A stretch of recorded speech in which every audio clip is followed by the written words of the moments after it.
The storm rescued every standing object until it bent.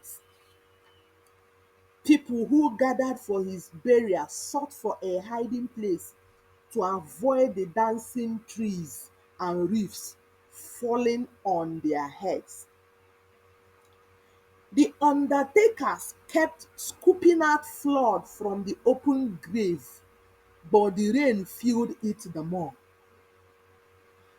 This was the third time the grave was evacuated of flood. No one was interested in the music and the feast anymore. The rain had spoiled everything. The struggle then was how to lay Ntanta to the mother earth. But he would not be buried in the flooded grave. The rain had persisted and the day had been far spent.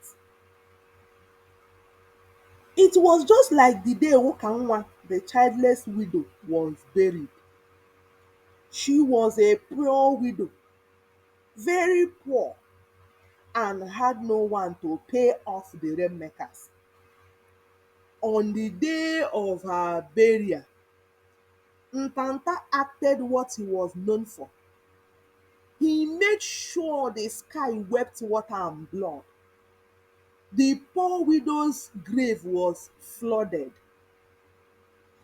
But the members of St. Joseph Parish managed to bury Okanwa under the rain. Men and women, old and young, worked tirelessly to see that the flood was drained from the grave. Hastily, the parish priest blessed the grave and ordered them to lay her coffin down the grave. They were drained beyond measure.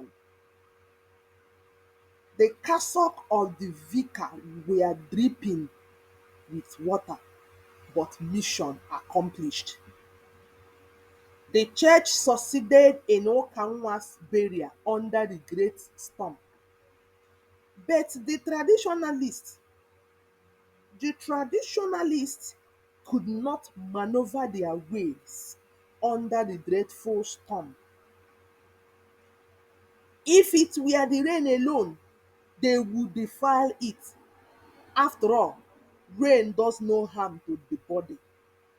They wouldn't mind to bury him and be beaten by the rain. But the rain kept filling the grave with flood.